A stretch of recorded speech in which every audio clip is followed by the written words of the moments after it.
Manchester. Hello, Hannah. How are you? Hi, Mike. I'm doing good, thank you. Excellent, excellent. So please tell us a little bit about yourself, including how old you are, where you were from, and where you are currently living. Okay, so hello everyone. My name is Hannah and I'm 25 years of age and I'm from Manchester in the northwest of England. And for most of my life I've lived here, so I've lived in the same house here since I was about, well, just before 2 years of age. So I've lived in this house for a very long time. But in that time I've moved around a little bit, but not permanently. So back in 2021, I lived in Lisbon in Portugal. And then in 2022, I moved just outside of Madrid in Spain. And then after I graduated in 2023, I moved back to Spain, but this time in the north. And I lived in Santiago for a bit. And since 2024, I've been back here in Manchester. So what brought you back to Manchester? Was it just family or work? I think more than anything, because I was really content in Spain, and everyone always asked me if the weather was a lot nicer over there, but particularly when I lived in the north of Spain, the weather was awful. It was abysmal. It was just rain, rain, rain, torrential rain, loads of flooding. I'd say above everything, it was work and also the sort of wage. So I was living in Spain and working as an English language assistant, which in itself was amazing. I was working in a secondary school and it was just so much fun. But the pay wasn't great. So I figured I need to move back. So I can actually save and not live, paycheck to paycheck. Makes sense. And now do you live paycheck to paycheck in Britain? You know what? Surprisingly, given, re recent circumstances, no, I'm actually quite doing quite okay. I'm still Nice. working in the education sector, and I absolutely love it. But this time I'm working more sort of like post 16, so after the age of 16 years of age. So I'm Hmm. working with older learners now. And what I kind of do is I deliver Hmm. different workshops to try and help consolidate skills, things like interview skills. I Hmm. mean, obviously, I'd like to think of a good interviewee right now, because it's my You're job. fantastic, fantastic. Thank you. And also things like budgeting skills, so teaching students how to open up their savings accounts and also teaching them Mhm. about the concepts of standing orders, for example. But it's really, really rewarding. Now, what was that expression you just used? Standard orders, correct? A standing order. Standing order. So Yeah. I'm not familiar with what this means. What is standing order? So are you familiar with the concept of a direct debit? No. These might be, I think we've hit an interesting point here. These might be Anglicisms, whatever you want to call them. So, when you take out a subscription of a service and then it automatically comes out of your account every so often, every month or so. Yeah, This is what yeah. we refer to as a direct debit. Hmm. Now, a standing order is very similar in that you basically it's to do with your accounts and you can send money to whatever other bank account you'd like to send money to. And you can have that set up so it leaves your account automatically. So say for example you wanted to pay your friend £20 a week. You can absolutely do that by setting up what's called a standing order. Okay, okay. That is really interesting. That is really interesting. I mean, obviously we have like, if, for example, you can schedule your rent every month depending Yeah, on of the course. service, right? I Utilities. think it's essentially that, I think. It's just that we've Yeah. got this very nice term for it. Yeah. A standing order. I'm not even sure direct payment maybe would be what we say. Now It's a lot more concise, direct payment. Standing order doesn't really give any clues as to what it actually is. That's just sort of the no. term we use. No, but it's something interesting that you just said is that you for example can pay your friends every week, right? Hmm. Now typically in the United States, I guess this system would be mostly formal, right? With Yeah. businesses, Oh yeah, subscriptions. definitely. Like So here you like go.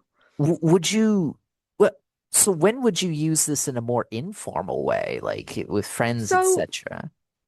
So, for example, I'll use a personal example. So, I will pay rent to my dad because Okay. obviously I live in the same house, but it's very informal. It's just like I think he in his words it's a contribution. So, it's Ah. nothing legally binding. It's just a little Mhm. here you go, here's a 20 on the side. So, I think I give him about 50 a week.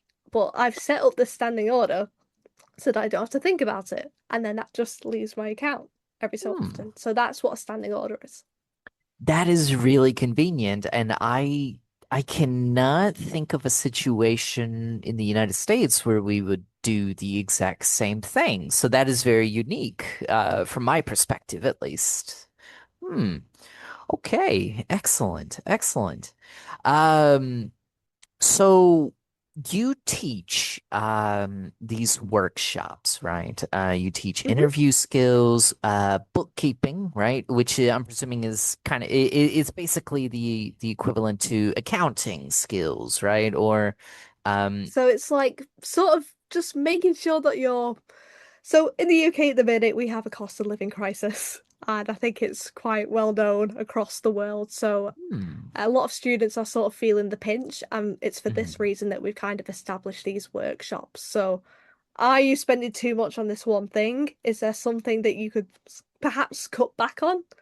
So looking at where you're spending things and could you sort of potentially spend less?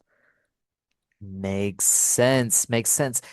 We would call this financial literacy classes in the United States, but Oh, most financial people, literacy. yeah, Yeah, but most people don't really, yeah. participate. Just like spend it all. If you've got it, you've got to use it. Yeah. Yeah, we usually just say budgeting, budgeting, What's the word? budgeting, I budget, apologize. budgeting. No, Budgeting. it's all Budget. good. Okay. Budgeting. Yeah.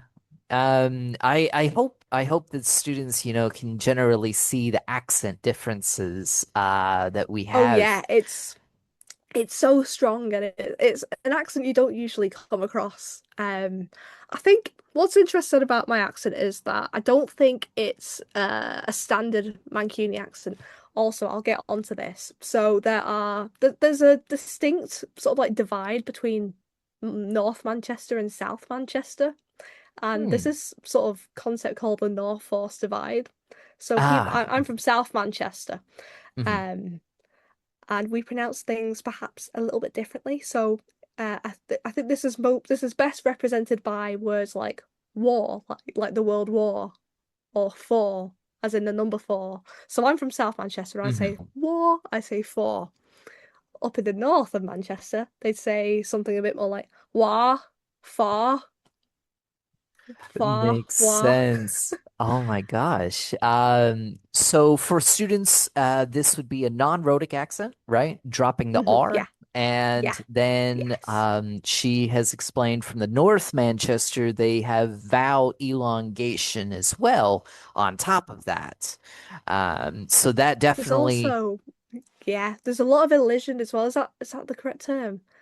It's like if elongation.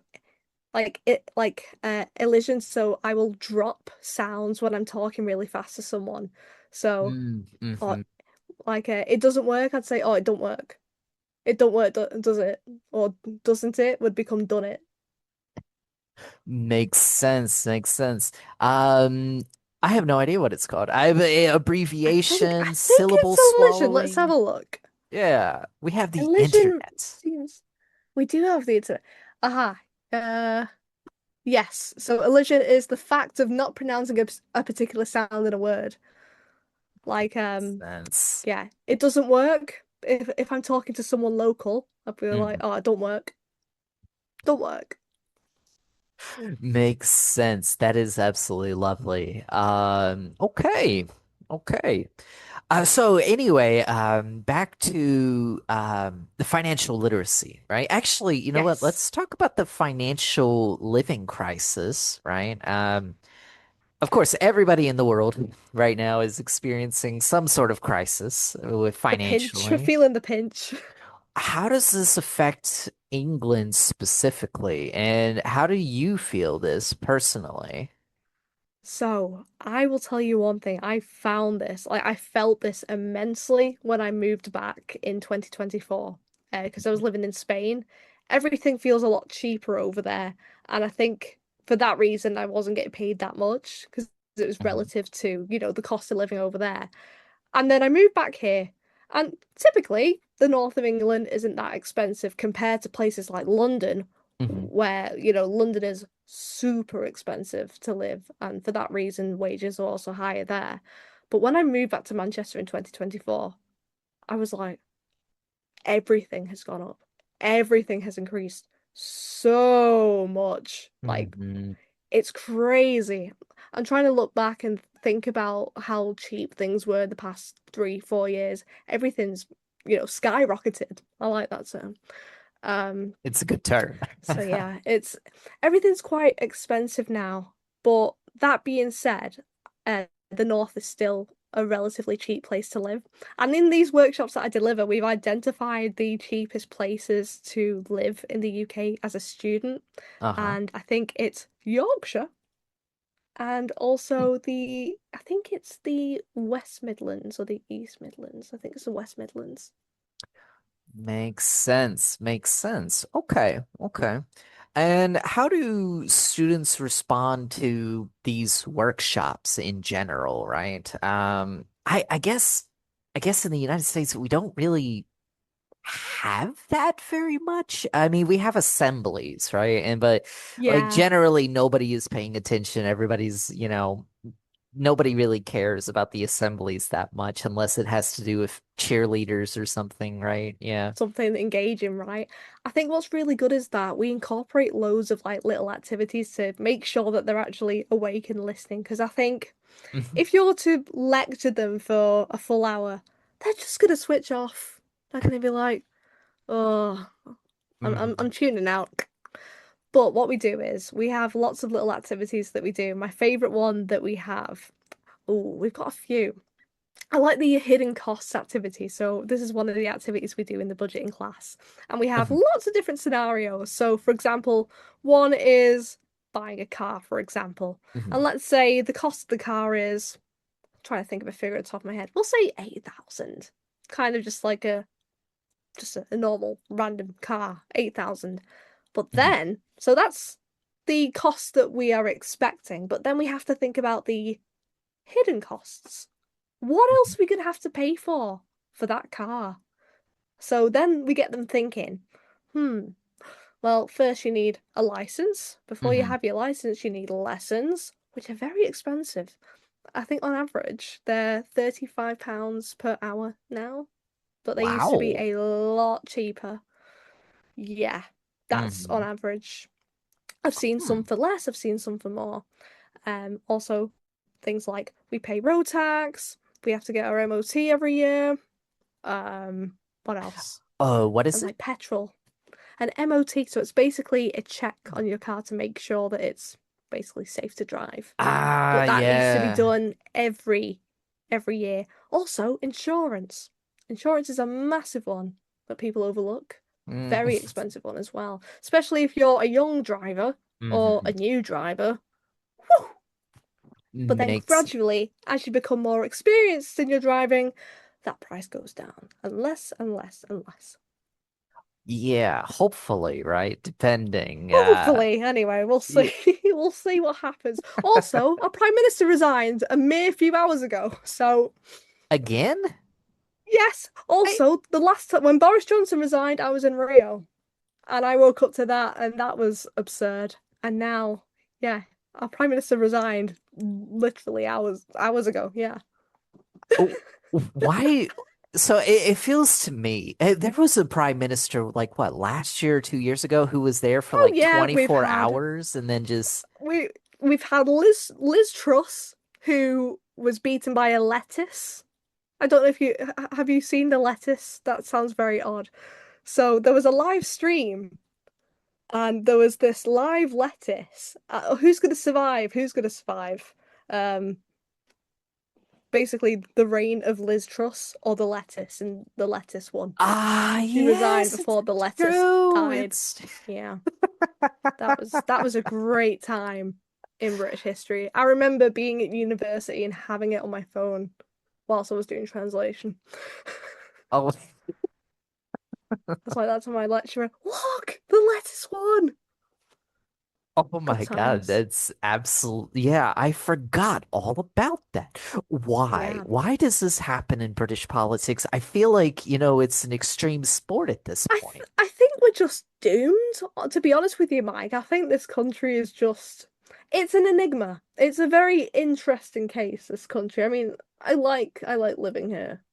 I mean, I always wonder where I'll end up because there's a lot of countries where I could potentially see myself living, but I do feel like England's home, you know. I've tried living in different places to see if I can see myself living there permanently, but it doesn't really have the same feel as well, Manchester does really. Everything I really know stems from here. All my friends and that. Although I Makes have sense. lots of friends all over the world, which is great. So what is your daily routine like in Manchester? What do you do every day? What makes it feel so special, I guess?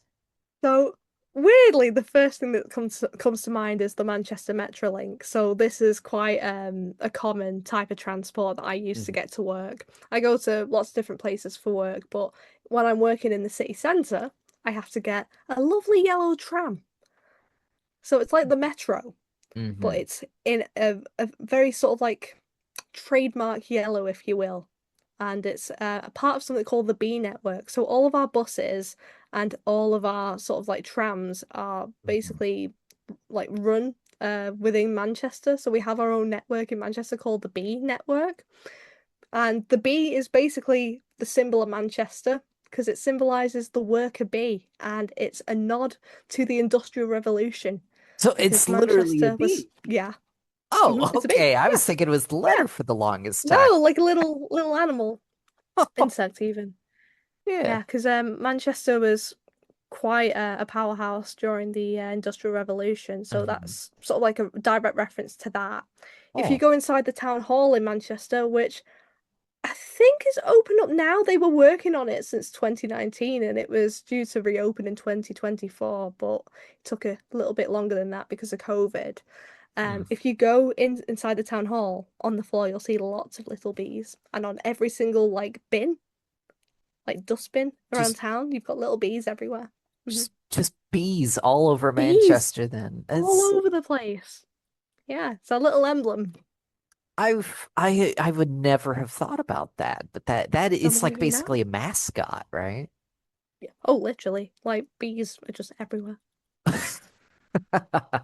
On that note, I think we are almost done with the interview. One last Right. question, if you don't mind. What are some I mean, we've obviously discussed a lot of unique vocabulary, but what are some other things that maybe English learners would be interested in knowing from your Oh, area? this is so cool. I if we want to say something like excellent, I don't know why this is the first one that came to my head, but a lot of people say mint. Oh, that's well mint, and well is an intensifier. So instead of Hmm. very, a lot of the time people will be like, "That's well good." Oh, that's well good. And if you want Hmm. to say, "I'm really happy," the term that came to mind to me there was proper chuffed. Oh, I'm proper chuffed. Proper What chuffed. chuffed? Again, proper is an intensifier. So I'm proper upset about that. So we've got some lovely little intensifiers there. So we've got Hmm. proper, we've got Proper. well. Oh, Hmm. I'm well sorry about that. Or chuffed. I always say chuffed. And we have a lovely little idiom, which is chuffed as chips. If you're really happy. Oh, I'm chuffed as chips. Chuffed as chips. Chuffed as chips. I love We've got that. such a I love the sound of our U's as well because in sort of like Southern English accents you'll hear money or Mhm. money. I'm trying to think of other words, but here it's like money, full. It's like oh. Amazing. Yeah, yeah. So, Yeah, it's a wow. cool accent. I'm glad Very to have it. nice. It's Thank you. unique, I think. It is. It is. It is absolutely unique. I think my students are going to have a lot to work with on this idea. One of the goals, obviously, is to kind of demystify a little bit the different British accents because, all the different accents, Mhm. right? Because when we think of Britain, we think, okay, we cannot understand these people, right? But it's not about that, right? It's about just getting exposure and kind of Of understanding, course, right? and listening to different accents as well. I think the more Exactly. you are exposed to different accents, the easier it'll become in understanding them. It's Mm. like when I used to teach, uh, I think sometimes I had to tone it down a little bit because it is quite strong. But over time, my students got used to me, and some of them even developed northern accents, and I was like, oh dear, what have I done? But it's really adorable. It's really, really cute. Makes sense. Okay, thank you so much, Hannah. You were absolutely amazing. I'm gonna stop recording in a second. Amazing. Thank you, Mike. You're Pleasure. welcome.